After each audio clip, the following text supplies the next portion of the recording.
like that? Wow. 5 ingredient air fryer recipes coming your way.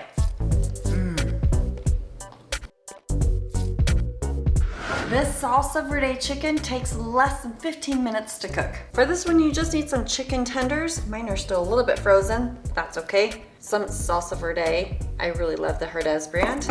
And some Monterey Jack cheese, or just the Mexican blend is gonna work. Some tomatoes and some cilantro. Now, since mine are frozen, I'm gonna let them thaw and marinate at the same time. But if they're thawed, you'd probably want to just pat them dry. Throw on a little salt and pepper if you want to. And then depending on how much chicken you're doing, you're gonna use anywhere from half to the full jar.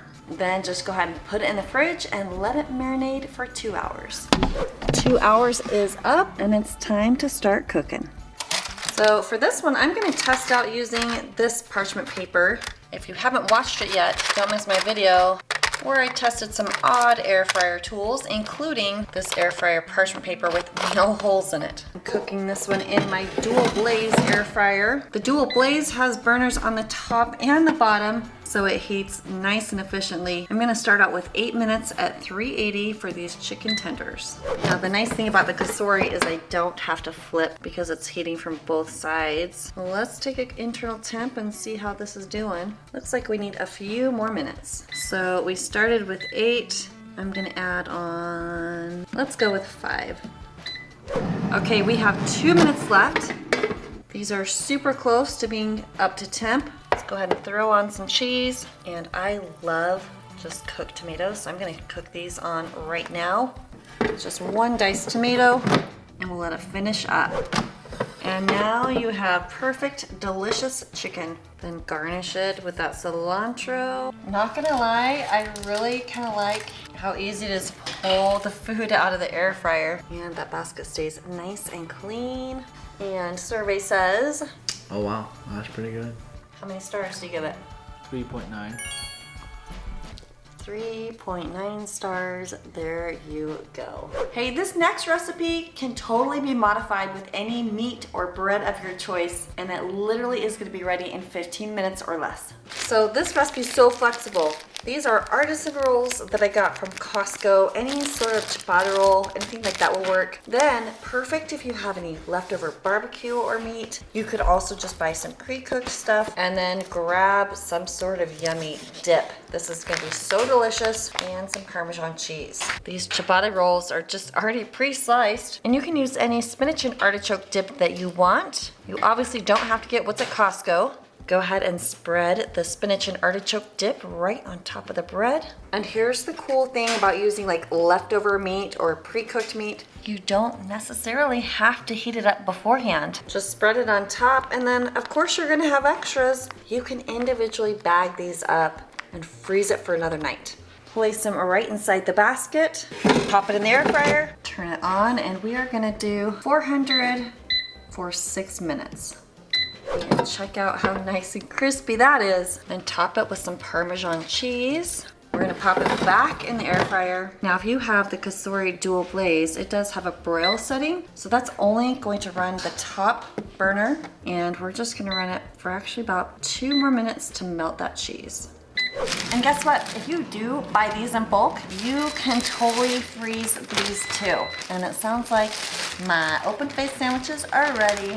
Well, check it out. Serve this with a side salad and you are set. All right, here's Logan and Libby. Wow. You like that? That sauce is so good. So good? You like it, sis? That is good, holy crap. Give me your stars, give me your stars. Easy 5.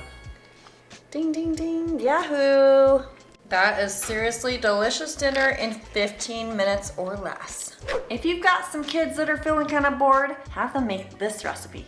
For this one, you're gonna need some pie crust, some powdered sugar, heavy whipping cream or milk will do, your favorite jam, and a little butter. First, just lightly spray your surface, and you're gonna wanna make sure that your pie crust has warmed up to the room temperature, otherwise it's not gonna be easy to work with.